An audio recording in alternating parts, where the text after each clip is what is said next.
नरेंद्र मोदी मुर्दाबाद मुर्दाबाद मुर्दाबाद धर्मेंद्र प्रधान मुर्दाबाद मुर्दाबाद मुर्दाबाद नहीं चलेगी दादागिरी नहीं चलेगी। अरे सरकार हमसे डरती है, पुलिस को आगे करती है, सरकार हमसे डरती है, पुलिस को आगे करती है।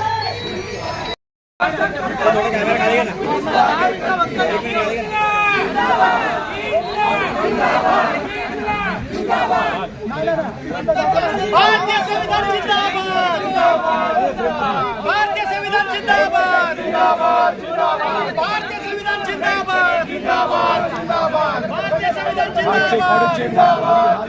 अरे नहीं चलेगी, नहीं चलेगी, नहीं चलेगी, नहीं चलेगी।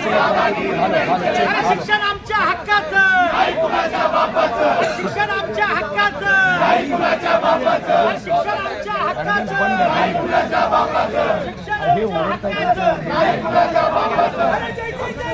हे लाईव्ह आहे।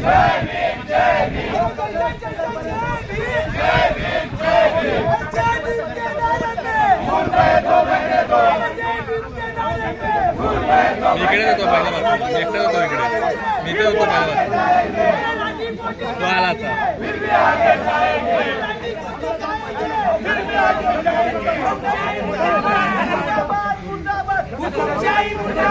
नक्कीच प्रसाद सर आपण पाहू शकतो ज्या प्रकारचं आंदोलन हे काल सुद्धा संघटनेच्या माध्यमातून दादर या परिसरात घडलं अशाच पद्धतीचं आंदोलन आज आहे चिपळूणमध्ये आपल्याला पाहायला मिळतं आणि विद्यार्थी आहेत आंदोलक आहेत आपण पाहू शकतो या ठिकाणी सुद्धा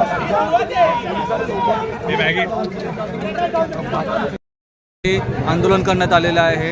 आंदोलनकर्त्यांपेक्षा पोलीस जास्त या ठिकाणी जास्त दिसत आहेत। नाकेबंदी ठिकठिकाणी चौकात केलेली आहे का? आम्ही कालपासून हे ठरवलं होतं की आम्ही प्रोटेस्ट करणार, प्रोटेस्टला पाठिंबा देणार। काल रात्री पोलिसांना कळलं की आम्ही प्रोटेस्ट करणार आहे तर आमच्या कार्यकर्त्यांना किंवा आमच्या पोरांना नोटीस आली आणि आम्हाला इथे थांबवण्यात आलं की तुम्ही प्रोटेस्ट करू शकता। प्रशासन धास्तावलेलं असं वाटतं काय? आज आपल्याला खूप दुर्दैव आहे की आज आमची सिद्धत कॉलनी जी कधीही आपला स्टँड देते, जी प्रोटेस्ट माग करते नेहमी, आज ते लोक बाहेर नाही आले कारण त्यांना पोलिसांनी धमक्या दिले किंवा पोलिसांनी नोटिसेस दिले। आज ते लोक घाबरून घरात बसले। हे आपल्या बाबासाहेबांनी शिकवलेलं नाही, हे बाबासाहेबांचे असे विचार नव्हते। हे लोक कुठेतरी आज पोलीस प्रशासनाला घाबरून घरात बसले। पण आज आम्ही युवा, आमच्यावर केसेस पडले तरी आम्ही ते घ्यायला तयार आहोत आणि आम्हाला फक्त एकच मागणी आहे की धर्मेंद्र प्रधानचा राजीनामा। अजून जेव्हा कर्मचारी पोलीस घरी जातात तेव्हा त्यांचा सन्मान केलेला आहे, टाळ्या वाजून काय सांगाल? लाट्या खाऊन सुद्धा ही सन्मान केलाय। आजकालचा तरुण हा हुशार तरुण आहे, त्याला आपलं भवितव्य सगळं कळतं। पोलिसांना पण आम्ही विनंती करतो की तुमचे सुद्धा लेकरं आहेत, तुमच्या सुद्धा लेकराचा हा प्रश्न आहे, हा आमच्याच लेकराचा प्रश्न नाही आहे। त्यामुळं असे जर प्रकार वारंवार जर घडत असतील तर हे चुकीचे प्रकार आहेत। त्यामुळं मोठ्या मनाने तरुणांनी त्यांचं सुद्धा स्वागत केलं। पण एकंदरीत आता काही युवा बोलतायत की आम्ही पुढच्या वेळेला मतदान करणार नाही कारण की ज्या प्रकारे हे चित्र आता त्यांच्या समोर असल्यामुळे आता त्यांच्यामध्ये प्रश्न कुठेतरी निर्माण झालेला आहे। मतदानाचा अधिकार ह्या काही नरेंद्र मोदींनी दिलेला नाहीये ना कोणी दिलेला आहे। हा मतदानाचा अधिकार बाबासाहेबांनी जे संविधान दिलंय त्या संविधानातून अधिकार मिळालेला आहे आणि हा अधिकार कशासाठी मिळालेला आहे? सत्ता बदल करण्यासाठी।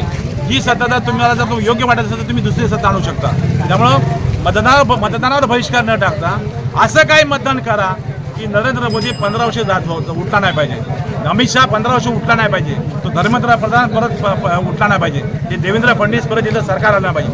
असं मतदान करा युवकांनी की जेणेकरून आपलं सरकार असलं पाहिजे, युवकांचं सरकार असलं पाहिजे, महिलांचं सरकार असलं पाहिजे, तरुणांचं सरकार असलं पाहिजे। आणि या माध्यमातून आम्ही सांगतो की नरेंद्र मोदींचा आम्ही निषेध करतो, अमित शहाचा आम्ही निषेध करतो, धर्मेंद्र प्रधानचा निषेध करतो। दिल्लीमध्ये सत्ता आहे नरेंद्र मोदीची, महाराष्ट्रामध्ये सत्ता आहे देवेंद्र फडणवीसची आणि ही जी दडपशाही चाललेली आहे ही दडपशाही मोडून काढण्यासाठी हा मोर्चा आहे। राहिला प्रश्न काल तो जो लाठीचार्ज झाला, तरुणांवर डोके फुटले, पाय तुटले, जे काही लाठीचार्ज केला, या देशासाठी तरुण उतरलेला आहे। देशासाठी जे तरुण उतरलेला आहे त्यांना दाबण्याचा हा प्रयत्न चालला आहे। खरं तर जे तुम्ही आता मगाशी कांबळे साहेबांना प्रश्न विचारला की इलेक्शन झाले आम्ही मतदान करणार नाही, मतदान करायचं, परंतु ही जी नरेंद्र मोदी EVM मशीनची सिस्टम आणलेली आहे ही यांनी याच्यामध्ये बंदच केली पाहिजे.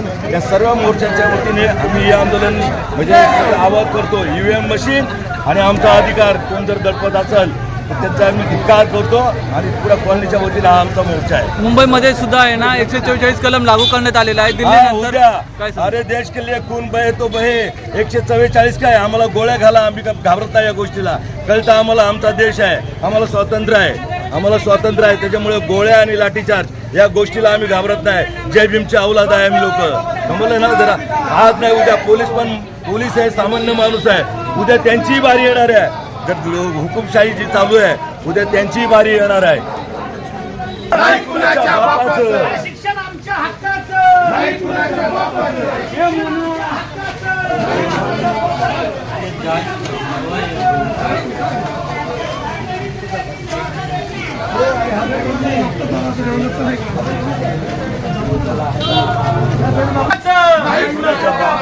धर्मेंद्र प्रधान मुर्दाबाद मुर्दाबाद मुर्दाबाद. नरेंद्र मोदी चोर है.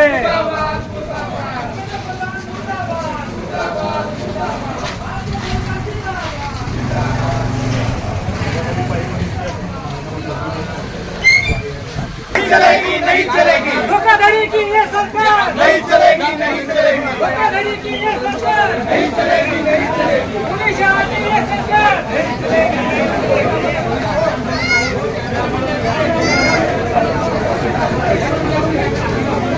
अरे मोदी हमसे डरता है पुलिस को आगे करता है.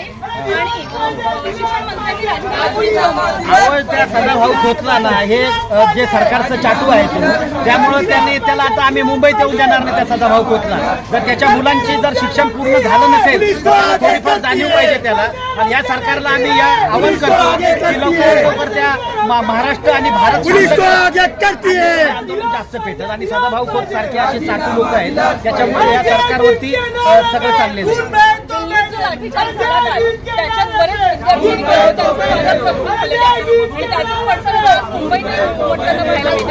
असं आहे की जे विद्यार्थी आहे हे देशाचं भविष्य आहे असं ते सरकारच म्हणतंय. मग या भविष्याला जर तुम्ही जर लाटाकाट्यांनी ठोकणार असाल तर मग या सरकारचा आम्ही निषेध करतो. नहीं चलेगी नहीं चलेगी. भारतीय दिल्लीमध्ये संविधानाचा 144 कलम लागू केल्यानंतर मुंबईमध्ये लागू करण्यात आलेलं आहे. काय सांगेल? बघा कसं आहे की माहिती आहे का हे विद्यार्थ्यांच्या भविष्याचं आंदोलन आहे. त्याच्यामुळे कुठल्याही राजकीय याला वळण कोणी देऊ नये, कुठलंही जातीय वळण याला देऊ नये. विद्यार्थी आहेत जे आमची मुलं आहेत. माझ्या स्वतःच्या मुलीने नीटची एक्झाम दिलेली आहे. तिला नीटची एक्झाम डबल द्यावी लागली आणि आज तो माझा संताप आहे या ठिकाणी. म्हणून मी या आंदोलनात उतरलेलो आहे. नीटची एक्झाम काय असते हे मी फार जवळून पाहिलेली आहे. आणि तो अभ्यास कसा करतात विद्यार्थी 18 तास अभ्यास करून जर विद्यार्थ्यांवरती जर अन्याय होणार असेल तर मग त्या सरकारला आपण एक आव्हान देण्यासाठी आम्ही या ठिकाणी जमलेलो आहे. तब्बल 21 मुलांचा बळी गेल्यानंतर सुद्धा सरकार संवेदनशील नाहीये. काय सांगाल? बघा सर कसं आहे माहितीये का एक जर नीटच्या एक्झामसाठी जर नुसतं क्लासला जर आपण ऍडमिशन घ्यायचं ठरवलं तर कमीत कमी 2 ते 3 लाख रुपये एक वर्षाची फी असते. आणि ही फी माझ्यासारखा एक सर्वसामान्य माणूस भरू शकत नाही. तरी देखील मी कर्ज काढून या नीटच्या एक्झामसाठी मोठ्या मोठ्या क्लासेसमध्ये पैसे भरलेले आहेत मी माझ्या मुलीचे. परंतु काय होतं की नेमकं आम्ही मुलं अभ्यास करणार आणि नेमकं त्याच वेळेस परीक्षा घेता आणि नंतर सांगता पेपर लीक झाला. मुलांच्या डोक्यावर आज परिणाम होण्याची वेळ आलेली आहे. माझी मुलं आहेत, तुमची मुले, आपल्या सर्वांची मुलं आहेत. तर यांचं भविष्य घडवण्यासाठी आपण सर्वांनी एकत्र यायला पाहिजे. जर आपण एकत्र आलो तर भविष्यात मला वाटतंय हा पेपर लीकचा जो कार्यक्रम आहे तो कधी होणार नाही. एका पेपरची किंमत 10 आणि 15 लाख रुपये आमच्यासारखा सर्वसामान्य माणूस देणार कसा काय? पेपर खरेदी केले तर आमची मुलं पण डॉक्टर होतील, इंजिनियर होतील. आम्हाला एक ॲडमिशनसाठी एक जर तुम्ही जर बघा तुम्हाला मी खरं आवाहन करतो तुमच्या या चॅनलच्या माध्यमातून की जर आपल्याला एक जर MBBSचं ॲडमिशन घ्यायची वेळ आली कमीत कमी 1.5 कोटी रुपये खर्च आहे. तुमच्या माझ्यासारख्याकडे 1.5 कोटी नाही. आपल्या मुलं मेरिटमध्ये येऊन आम्हाला ॲडमिशन कुठं औरंगाबादला, कुठं पुण्याला, कुठं साताऱ्याला, कुठं दिल्लीला. अरे मग आमची मुलं 600-700 मेरिटमध्ये येतात तरी आम्हाला एवढं लांब. आणि जी वशेलेबाजी आहे त्यांना सोमय्या, सायन, जे कुपर, नायर ह्या ठिकाणी. मग आमच्या मुलांनी अभ्यास करायचा का नाही? आमच्या मुलांनी डॉक्टर की करायची का नाही? आम्हाला आज खंत वाटते त्या गोष्टी. पोलीस प्रशासन पण मोदीचं आज आम्ही शांतता. अरे धर्मेंद्र प्रधान मुर्दाबाद. धर्मेंद्र प्रधान मुर्दाबाद. चोर है भाई, चोर है. चोर है भाई, चोर है धर्मेंद्र प्रधान मुर्दाबाद, चोर है भाई, चोर है अरे शिक्षण आमच्या हक्काचं, शिक्षण आमच्या हक्काचं, भारतीय संविधान जिंदाबाद. देशाचं भवितव्य त्याच्या निषेधात आम्ही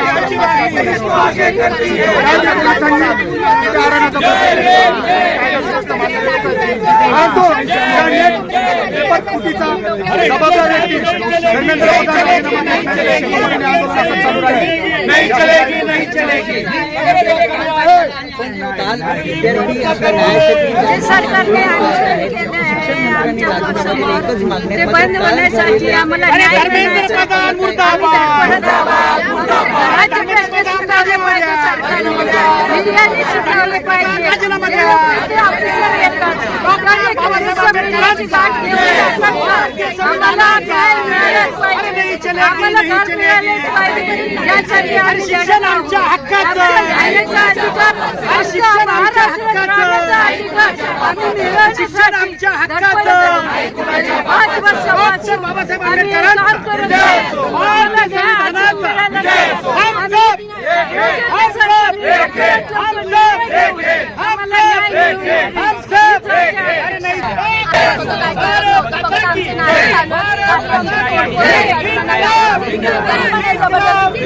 प्रोटेस्ट बंद करण्याचा प्रयत्न करतात तर हे नाही. आमचा हा स्फोट चालू करण्याचा आहे.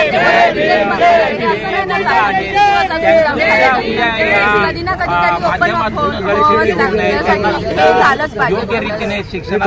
तरुण वर्ग भारतामध्ये जास्त आहे आणि तरुण वर्ग आता रस्त्यावर उतरलेला आहे न्यायासाठी आणि खास करून शिक्षणासाठी. काय सांगाल? तरुण वर्गाने आता प्रॉपरच घेतला तर म्हणजे स्वतःच्या साठी घेतलेला आहे. त्यांनी स्वतःच्या म्हणजे स्टँडसाठी घेतलेला आहे. त्यांचं स्टँड चालतं काय प्रकार गव्हर्नमेंट तर काय काम करते. आम्ही सिलेक्शन करून देतोय. आज यूथ किती आहे, सर्वात जास्त यूथ आहे इथे. त्याच्या अनुसार म्हणजे आम्ही स्वतः दिलेला आहे. आमच्या ह्याच्यावरच येथे आहे तिथे सरकार विरोधात आणि या विद्यार्थ्यांना सक्षमीकरणात आणि याच दरम्यान काल मुंबईत देखील आज सिद्धार्थ कॉलनीचे सर्व तरुण वर्ग, सर्व महिला मंडळ, सर्व युवक, सर्व कार्यकर्ते यांनी चांगल्या पद्धतीने सहभाग घेऊन आजचा हा आपला निषेध या ठिकाणी आपण नोंदवलेला आहे. ते बोलत होते का चालले तुम्ही काय काम